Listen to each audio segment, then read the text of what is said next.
La Côte d'Ivoire tient sa deuxième victoire durant ce mondial et est qualifiée pour les 16e de finale et c'est même dommage parce qu'ils auraient pu terminer premier de ce groupe. Ce match face à l'Allemagne, ils auraient clairement pu le gagner, voire même sortir avec le match nul. Mais bon, le boulot a été fait du côté de la Côte d'Ivoire qui s'est imposée 2-0. Si tu ne veux plus rater, j'ai ce qu'il te faut. Opli, -10 avec KB10, tout est sur mon profil, film, série, match, n'hésitez pas à foncer. Déjà qu'il fait chaud, c'est la canicule, avec le football on a encore plus chaud. La Côte d'Ivoire s'impose 2-0 grâce à un doublé de Nicolas Pepe, une très belle passe de Diomandé pour Pepe qui n'a plus qu'à la mettre au fond. En deuxième mi-temps, suite à une très belle passe de Sangaré pour Nicolas Pepe, il est venu inscrire le but du break. Maintenant ma vraie question c'est avec cette performance, sera-t-il titulaire en 16e de finale? De l'autre côté, l'Équateur s'est imposé face à l'Allemagne. L'Allemagne termine donc premier, la Côte d'Ivoire deuxième et l'Équateur troisième. Les places commencent à devenir de plus en plus chères. Encore une top perf de la part de Diomandé, sa valeur marchande est en train d'exploser et j'ai hâte de voir où il terminera la saison prochaine. Déjà qu'il avait du monde sur lui, avec ce mondial c'est encore pire. Enfin bref, sinon vous les gars, vous en pensez quoi?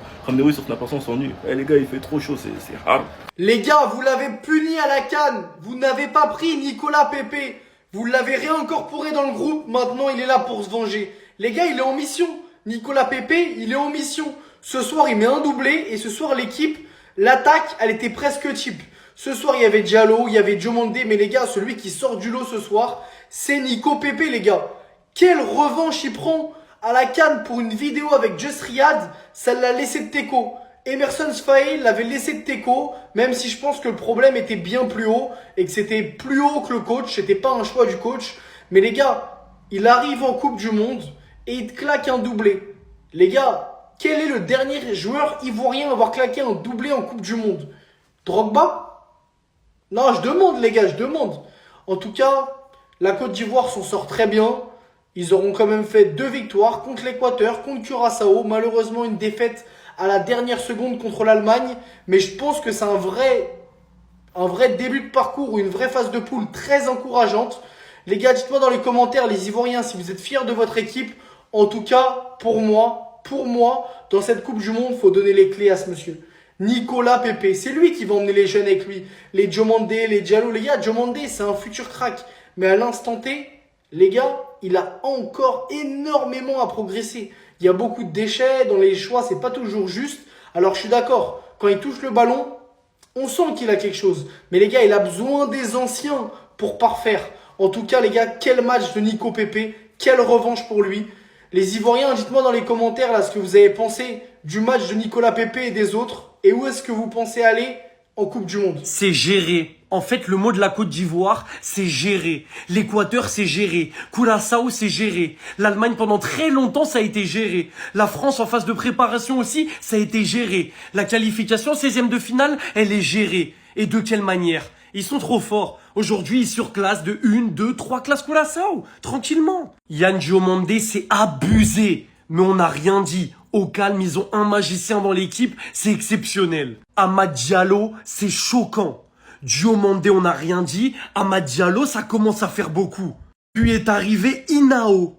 Inao qui a littéralement matraqué le milieu de l'Allemagne. Et là, tu te dis, ok, ils ont Diomandé, ils ont Diallo, il y a Inao qui arrive. C'est choquant, mais on va rien dire encore, on va rien dire. Et maintenant, t'as Nicolas Pepe qui est létal devant le but. Mais c'est quoi cet effectif de malade? C'est quoi cet effectif de fou?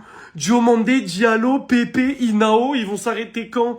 L'effectif, il est exceptionnel. De toute façon, après le match contre l'Allemagne, je vous ai dit, ce sera grand minimum 8e de finale. Ils vont faire un bête de parcours parce qu'ils jouent trop bien au foot. Bravo à la Côte d'Ivoire, qualification amplement méritée, premier ex-aequo avec l'Allemagne. Tu te fais avoir sur le goal average particulier. Et quand tu dis que c'est un but à la 93e de Undav qui t'enlève la première place, tu te dis que t'as pas à rougir.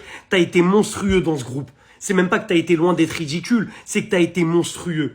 L'Équateur, ça a été géré pendant tout le match. 90e, Amad Diallo, il fait le taf. L'Allemagne, ça a été géré pendant tout le match. Tu prends une défaite qui est pas du tout méritée. Curaçao, aujourd'hui, c'est géré pendant tout le match. Et tu vas faire ta deuxième place très tranquillement. Donc maintenant, j'ai envie de voir contre qui la Côte d'Ivoire vont tomber en 16e.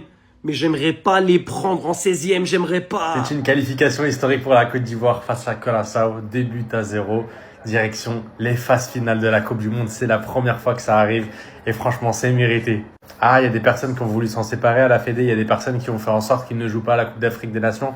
Les pots ont été payés. Maintenant, il est de retour. Et regardez ce qu'il est en train de réaliser. Il donne la victoire à son équipe avec un doublé. Il a un pied gauche il est exceptionnel. On sait de quoi il est capable. On le voit jouer, on l'a vu à Arsenal, on l'a vu en Liga. On sait que c'est un joueur qui sait tout faire.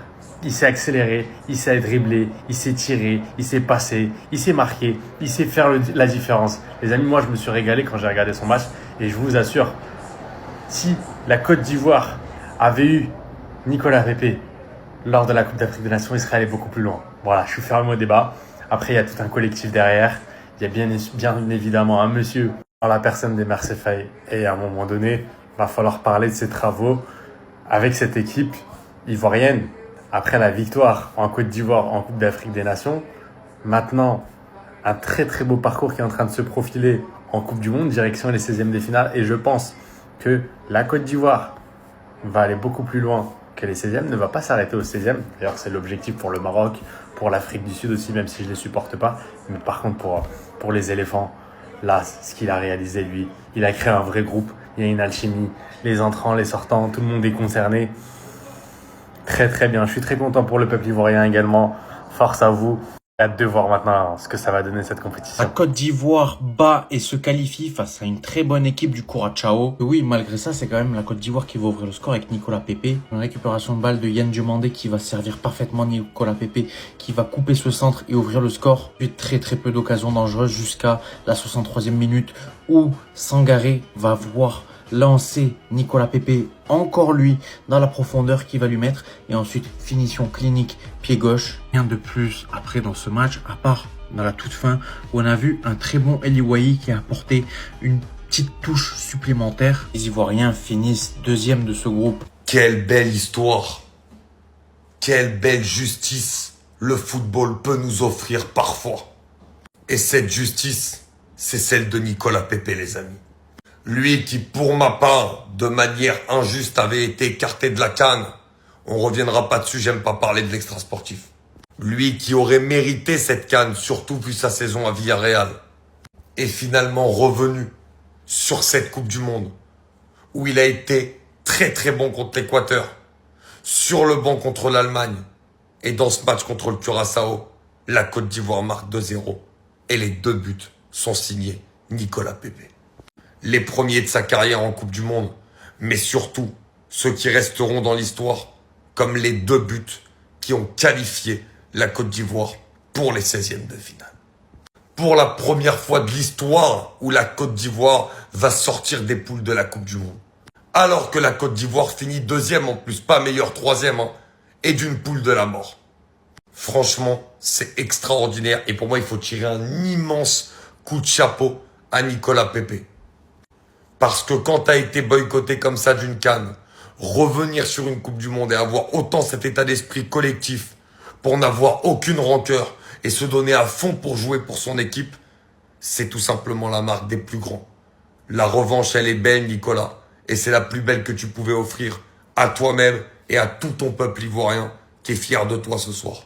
Bravo champion. C'est officiel les gars, historique, la Côte d'Ivoire se qualifie pour la première fois de leur histoire en phase éliminatoire. Et c'est tellement mérité, c'est tellement mérité. Et pas dans n'importe quel groupe, dans le groupe d'Allemagne, Équateur qui vient de gagner l'Allemagne. C'était le groupe de la mort et la Côte d'Ivoire, ils ont fini avec le même nombre de points que l'Allemagne. Ce qui veut dire que Côte d'Ivoire, ils vont aller très très loin. La génération d'or, c'est la meilleure génération que j'ai vue de la Côte d'Ivoire. Je vous le jure les gars, et je maxe même pas. Nicolas Pepe doublé. S'il aurait joué l'ancien CAN là, la Côte d'Ivoire, ils auraient gagné la CAN. La Côte d'Ivoire, ils auraient gagné la CAN. Aujourd'hui, il a montré qu'il a manqué à la Côte d'Ivoire pendant la CAN. Franchement, merci à la Côte d'Ivoire pour tout, parce que ce qu'ils nous ont offert, ils ont maîtrisé l'Allemagne, même s'ils ont perdu. Ils ont gagné contre Curaçao, ils ont gagné contre Équateur. Une très très bonne équipe d'Équateur. La Côte d'Ivoire, moi je vous le dis, c'est minimum quart de finale, demi-finale. Vous allez voir. Vous allez voir, s'ils tombent pas contre une grande équipe, ils sont très forts. Si Nicolas Pepe aurait joué la CAN, la Côte d'Ivoire aurait été champion d'Afrique. Ce monsieur ne doit plus jamais être sur le banc. Déjà, son entrée face à l'Allemagne avait été extraordinaire. Mais aujourd'hui, il marque un doublé en toute tranquillité. Et les Ivoiriens qui vont commencer à me dire, ouais, mais on n'a pas fait un grand match aujourd'hui, c'était que Curaçao. Et t'as eu dans le jeu, on a eu du mal. Ouais, mais regarde, l'Équateur, ils ont gagné 2-1 face à l'Allemagne. Et la Côte d'Ivoire a gagné 1-0 contre l'Équateur. Alors maintenant, comment on fait? Je tiens à féliciter la Côte d'Ivoire parce que vous êtes une des des équipes que j'ai le plus sous-estimées en début de compétition. Et aujourd'hui, je réalise qu'il y a énormément de qualité dans cette équipe. Alors, vous allez jouer contre la Norvège en 16e de finale. Mais je vous dis les mecs, vous allez les taper et vous passerez en 8e de finale. Respectez le football africain parce qu'il est en train d'évoluer et parce qu'il y a énormément d'équipes africaines qui va passer en 16e. Et je vous dis qu'on n'est pas au bout de nos surprises. L'Afrique n'a pas dit son dernier mot. La Côte d'Ivoire et le Maroc, c'est peut-être les deux équipes qui m'ont le plus impressionné en ce début de compétition. Et je vous dis que ces deux équipes-là peuvent réellement aller très loin, au moins en quart de finale. Et si une des deux équipes arrive en quart de finale, voire demi-finale, pour moi, ça serait même pas une surprise, parce que c'est deux équipes extraordinaires.